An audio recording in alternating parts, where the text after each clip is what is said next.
You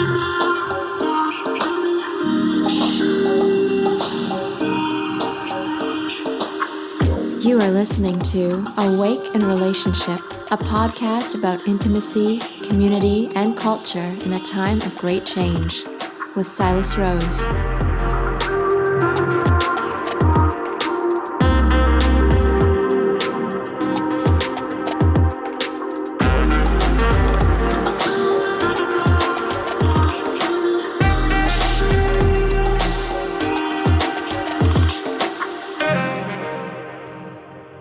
Hello, dear listener. My name is Silas Rose, and you are tuned into Awake in Relationship. Between COVID and some pretty extreme weather events we've been having lately, really feels like we're living in this kind of endless, liminal state.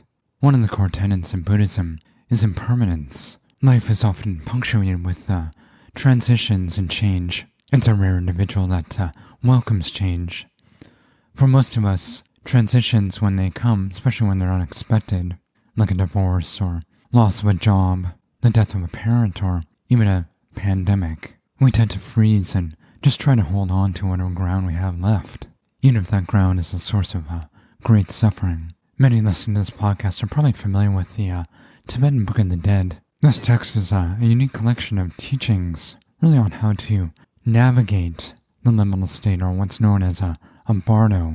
While the bardo is often thought of as a period of time between death and rebirth, we're actually encountering these gaps all the time. And when they show up, we have this unique opportunity to develop a deeper awareness of who we are at our core and where we're going.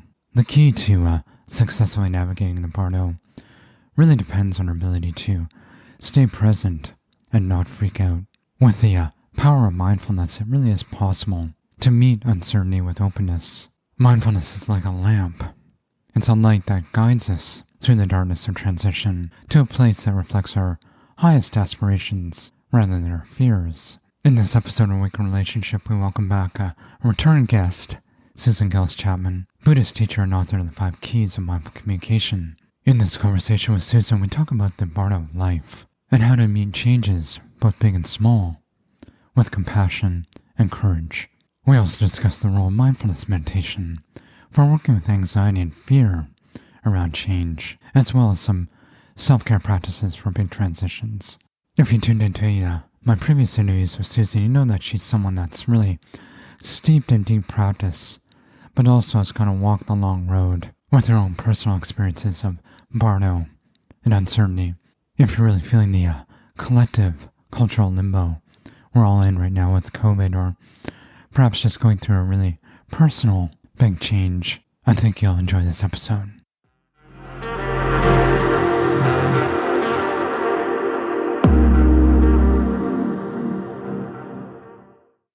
Good afternoon, Susan, and welcome back to the show. Thank you, Silas. I'm really happy to be back again. So you've been on a few times, and but perhaps for the new listener, maybe you could just introduce yourself a little bit and talk a little bit about your book, The 5 Keys. Yeah, sure. Well, introducing myself, I know that you recently interviewed Melissa Moore, and her book has just been published, The Diamonds Within, and it's led me to trace my own story right back to studying at Naropa, studying Buddhist and Western psychology 40 years ago. And I realized that almost all of my work and my teaching kind of spins out from a lot of what we learned in that very intensive program. So we studied, I would say, an experimental community of, I've forgotten exactly how many we were, less than 20 people, where we kind of went through this intense study and practice and kind of a living together retreat program in studying Buddhist psychology. And so I went on after graduating to work in domestic violence, which led me to work with both victims and perpetrators, both in Colorado and Alaska. And a lot of my work that resulted in my book originated from me offering educational programs, both within that client population, but also in private practice, working with couples, where I was taking the principles of Buddhist psychology and using the language of communication to convey those principles. I didn't want to go particularly into the language of psychology alone, and I didn't want to go into the language of religion, but I wanted to come up with a symbolic set of symbols and examples and kind of storytelling that would help people understand how communication is really about discovering our interdependence with each other. So the set of symbols I came up with are the familiar traffic lights, that when our communication is open, it's a green light, and when it's closed, it's a red light. And the tricky thing is that, as we all know, that, there's a lot of talking that happens when communication is closed. So the whole idea of what is open and what is closed had to be kind of unpacked. And that's what led to the teachings on mindfulness, that if we could begin to look at our own mind and heart, and particularly using the lens of meditation, that we could actually start to notice the difference between being connected to our own awake body, tender heart, open mind in meditation. And once we start identifying what openness feels like, we can begin to recognize it more and more in our communication with others. And that this kind of openness is actually a very precious and rare and nourishing experience. And on the other hand, when things are closed, communication, as I said, kind of continues to appear to happen, but authentic connection is not there. So another example I would use is the bridge and the barrier, that authentic communication is like a bridge that connects us. And that red light communication is like a barrier that divides us. So that was kind of the starting point for my work. And then the book resulted from that. And that book has really kind of taken off. I forget how many languages it's published in now, but it seems like it's getting some traction. And it's interesting.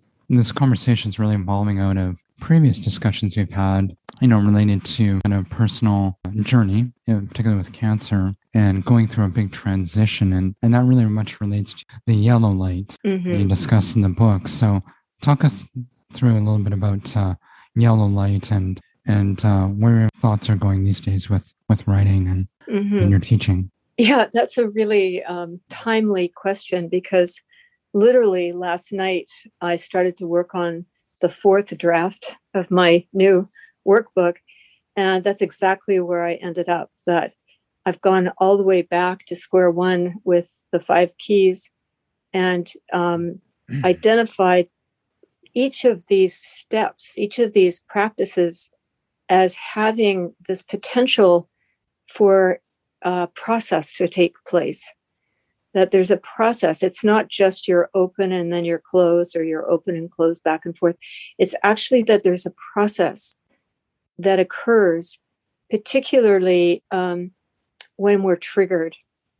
And so this process, which I identified in the book with the word bardo, and more recently I've been kind of exploring that word and wanting to bring that word forward a little bit, so that the average reader or listener could begin to define a certain kind of transition as a bardo. And then that's somewhat synonymous with yellow light, but it's not, it's actually expanding it quite a bit.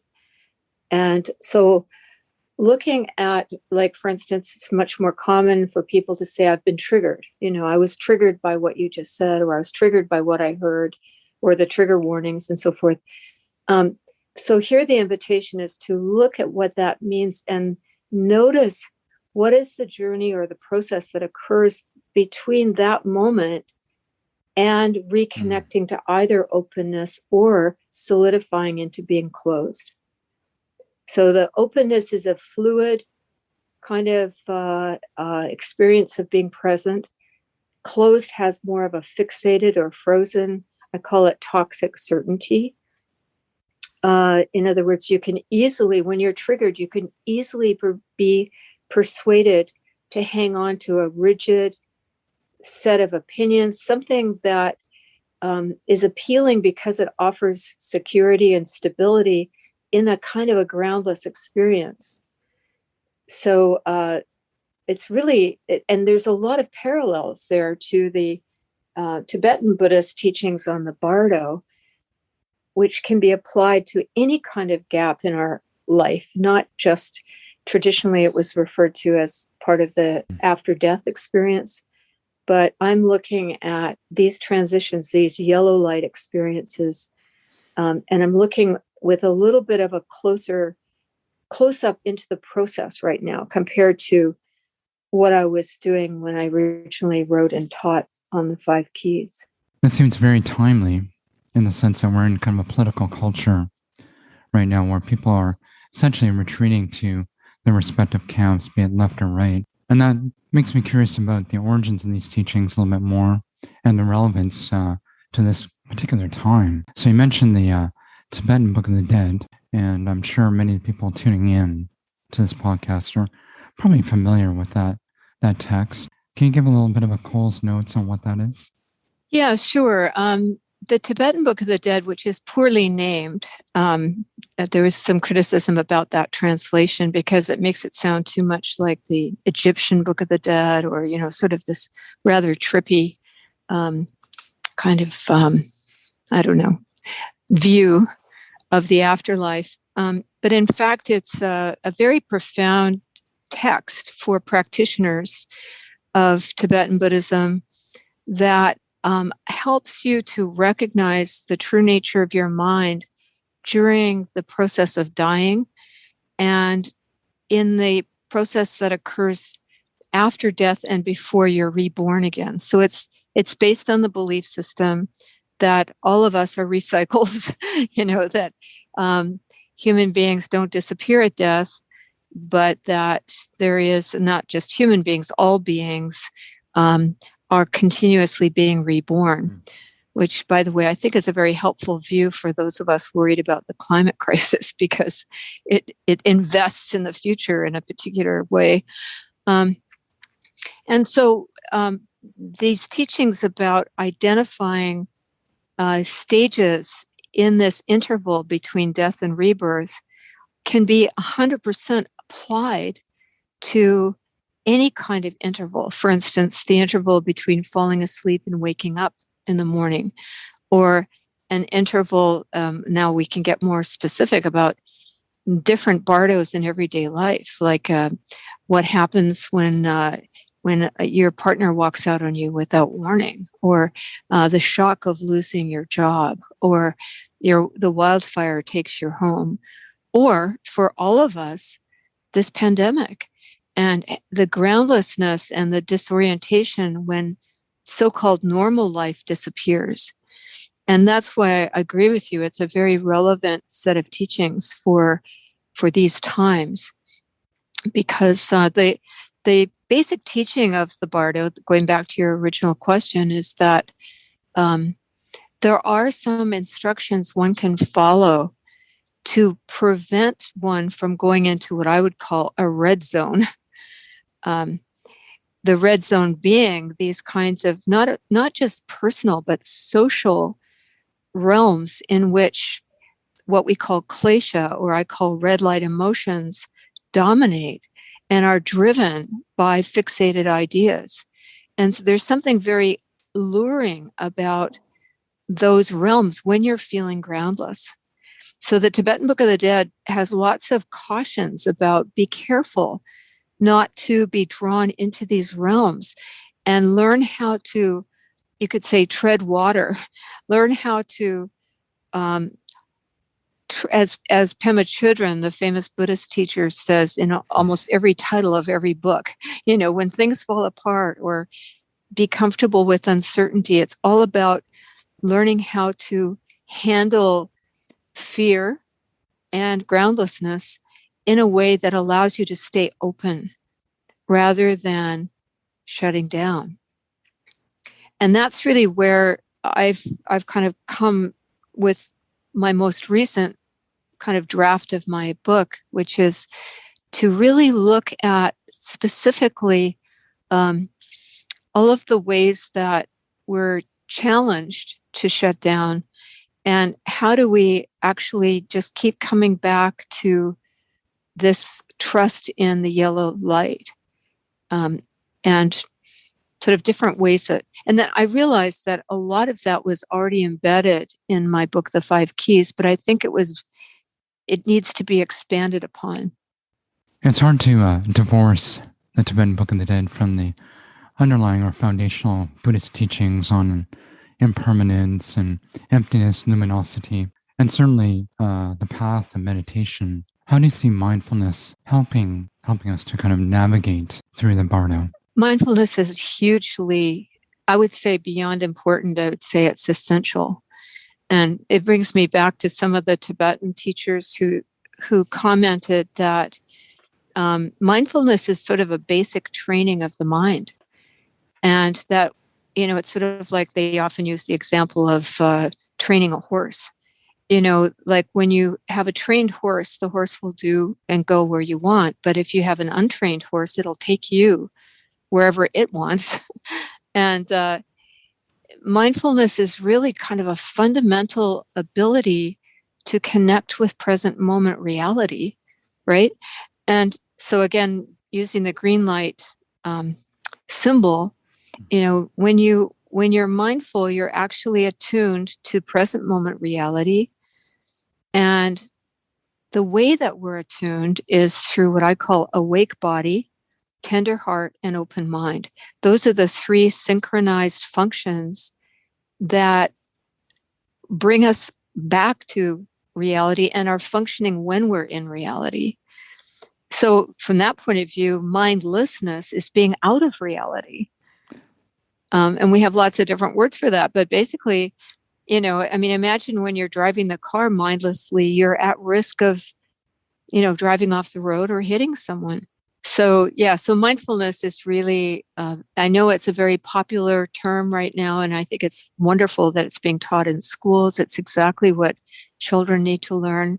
Everyone needs these very basic trainings in how to work with our mind. Otherwise, we're kind of at the whim of this untrained horse. Yeah. It seems that the bardo experience isn't just, one kind of big event at the end of our life, but really there's a series of smaller events that I think we're all familiar with, these sudden gaps where something kind of dissolves that we really strongly identified with. It could, like, as you mentioned before, it could be a job, or it could be a partner, a home, where it just sort of, disappears into the mist, and then you're left with this kind of uncomfortable space. Yeah. And so if we call that space bardo, what we're actually giving ourselves is a sense of journey, a sense of validating, like, yes, you're in this space. It's like similar to the instruction in a Buddhist tradition, like when somebody dies, you tell them you're dead. You validate that they've entered into this space. But there's also a sense of journey. Like, so as you said, there's an event, a shocking event, perhaps, that starts that journey. But then there's also a process that you're going to be engaging with. So there's a sequence of stages, and then there's going to be an end. There will be a rebirth of some kind. I think we can agree. It's a very unsettling experience. What would be the first thing to do if you kind of just suddenly realize, actually, hey, this is the bardo? Yeah, so that's a little bit of what I've been exploring in my writing. And one of the things I came up with was validation, give it a name. I used the example of diagnosis, like you have cancer, or your lover has left you, or there's just that need to, because there is that feeling of, is this really happening, or is this true? Or so again, imagine that you have a good friend who's providing you with this guidance. Then the second thing I feel that we all need is what I call a green zone, or a sheltered, sacred space for exploring, like going through this cool boredom process, or a place to have meaningful dialogue with another person, like you and I are having right now. But there's a sense of it, or like what Melissa refers to as container.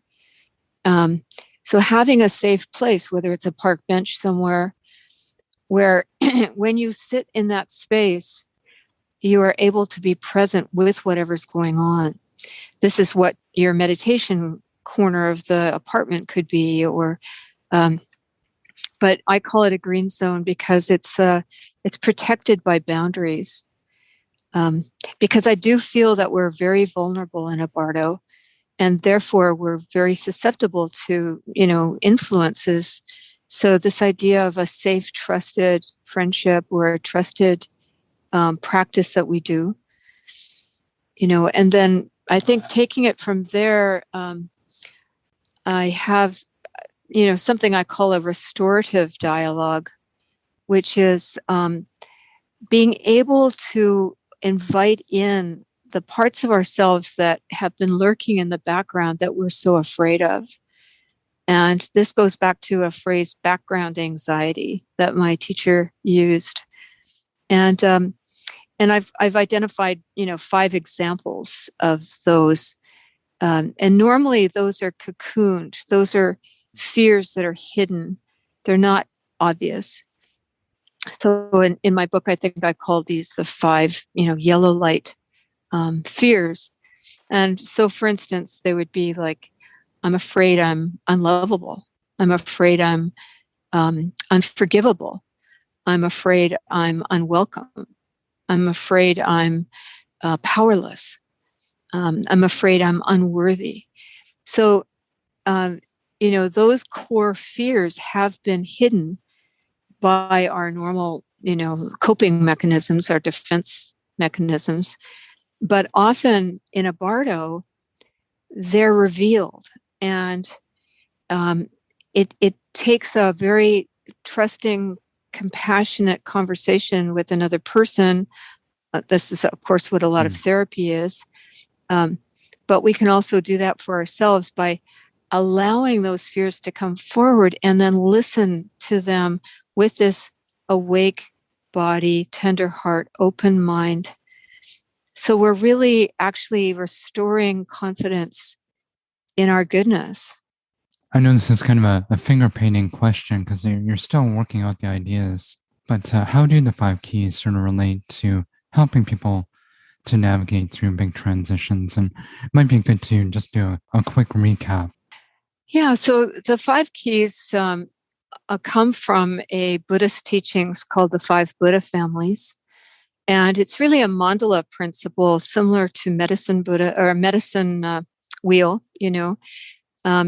So the central part of this mandala, the core, the first key is about space, about creating space. And so that's mindful presence. That's the practice of mindfulness, and being willing to be present with suffering without doing anything, but just being there, holding steady, being present, offering space. Because right now I'd like to translate all of them in the language of compassion. So you could say the first key to compassion is being able to hold steady in the face of suffering. Then the second key, I use the word encouragement, that mindful listening is actually more than just being a blank listener. There's something very heartfelt about listening with encouragement, that you're kind of seeing the heart of gold in the other person. So that's the second. It's related to what's called the Ratna family in the mandala. Seeing goodness, seeing gold, enriching. And then the third one is related to how do we speak. And so the mindful speech is gentleness. And the example I use is the kind of gentleness that we could say an acupuncture a healer would use to feel a pulse. That you need to have a certain amount of gentleness to feel the pulse of what's going on. And if you're not speaking from that pulse of what's going on, then you're usually speaking from past or future. So the key of gentleness being a guide to speaking in a way that you can be heard, speaking in a way that's always exploring your own authenticity rather than, you could say it's related to the not knowing mind. So that's actually related to the Buddha family that's water. It's the Vajra family. And then the fourth key is unconditional friendliness, which is an approach to relationship in general. So it's a more of an umbrella view of is it possible to be unbiased? Of course, there are people we love dearly, and of course, there are people we don't like. But can we have a commitment to some degree of what I call we first, where everyone at least has value, but we don't devalue others? And so that also has to do with looking at impermanence, that every relationship ends. And friends become enemies, and enemies become friends, and strangers become friends. And, that there's this incredible flow of relational experience through our lives. It's not frozen. And the last key is called playfulness. And that's another kind of term to describe what is it like to act skillfully in a situation. And the playfulness refers to being able to dance with the coincidence of how things are. In other words, you don't come in with a preconceived idea of how to, approach something. You're dancing with the arising of whatever's there, using the word coincidence, meaning that you're a kind of a co-participant, co-creating action rather than coming in like a bulldozer with a plan. So that's related to what's called the karma family, or the family, the energy, the Buddha of activity. It's skillful activity. So basic training for staying open in these, kind of uncertain times, or rather than hardening into a particular position. Yes, exactly. And I think the way that I'm going to be trying to unpack it for this next draft of my attempted book is really looking at all of them as compassionate responses to suffering. Like, what are the ways, like when you encounter suffering, most human beings respond compassionately when they see suffering. The problem is that in our red zones, suffering is masked. So you look at certain political figures whose names I won't repeat, and you immediately can't stand that person, right? Because their suffering is masked as arrogance or masked in some way. But so, sometimes I imagine being with them on their deathbed where everyone's equal, that just seeing the suffering for what it is rather than being fooled by the mask. And I think that's a big challenge, especially when we're looking at our own suffering, to actually see that our own, you might say what we think of as a character defect is actually just a mask for the suffering that we're neglecting. It's sort of like the neglected wound that's infected because we're not able to actually go in and heal it. Yeah, well, it seems like there is a lot of suffering right now in general, and we are all kind of in this, you might call it a collective bardo or a cultural bardo with the pandemic, which is interesting because, typically bardo is talked about as a sort of an individualized or personalized experience of uncertainty or groundlessness, but here we are. What do you feel the gifts are in this particular moment? Yeah, well, I think that anytime you have a global suffering, whether it's the climate disaster or whether it's a global illness, there's always that little possibility that we will identify ourselves as a global community of human beings instead of dividing up according to, borders or as you said, political parties. All of that tends, that kind of populism or, extremism, it would be the red zone. So, when you see, like, for instance, this issue of how do we extend whatever medicines we have, how can we make sure we extend them to countries that aren't as well off as we are, or how do we take care of our brothers and sisters and children who are in other parts of the world? So there's always that possibility. And then, I don't want to be, I think that for myself anyway, and I was going to say, I don't want to be counter to your fundamental view about the media, but I have been able to find connection through Zoom in a way that I haven't been able to have in any other way. So for me, one of the blessings has been that I've got friends in Europe and I've got friends from, far away that I'm much more able to connect with now than I was before it became more common to, do what you and I are doing right now, talking from a distance. I would lose a lot of our friendships if we didn't have these methods. And even my cancer group, we have a exercise class that meets, there's 90 people from all over British Columbia that get together and do exercise in our living rooms that we would not normally be able to do at all. So in some ways, there are ways of connecting that were not available and creating almost the possibility of a global village. And the more that we can think that way and care about each other and support each other, I think that's really the only fabric of hope we've got for working with these huge global crises.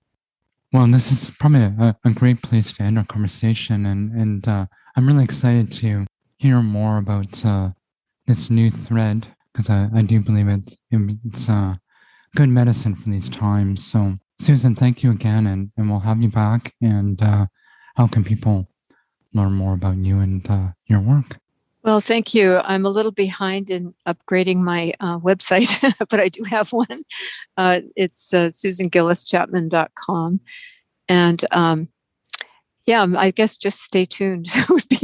I don't know yet where my book is going, but that would be my other book, 5 Keys, is still available on Amazon and some Indigo bookstores for those who don't want to go to Amazon. And I do want to put a plug in for Green Zone Institute. Right, yes. Because that's where a lot of your work lives with Greg Heffron and carrying on these teachings and creating a safe space for connection and dialogue. Yes, thank you. Greg's been doing a wonderful job with that. So definitely Green Zone Institute. He's calling it Green Light Institute now. So you might find a name change there. And I think I'm not sure if the website is still Green Zone Talk or if he's changed the name of the website. But anyway, yes, thank you for that.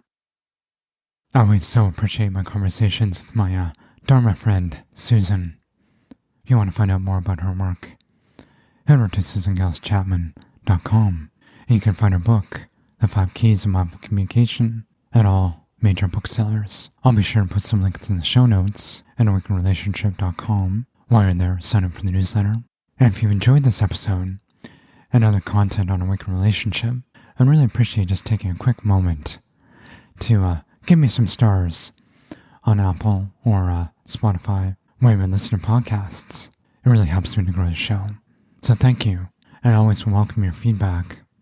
You can send me a message on Twitter or Instagram. I also have a feedback form in the show notes. I'm always open to new ideas for guests or topics to cover on Awaken Relationship. I really appreciate you tuning in, and hope you're staying calm and connected in these uncertain times.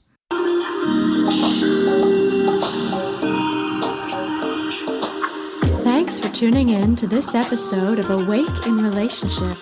If you liked what you heard, please click subscribe to get the latest show delivered fresh to your device, or sign up for our newsletter at awakeinrelationship.com. Sharing is caring.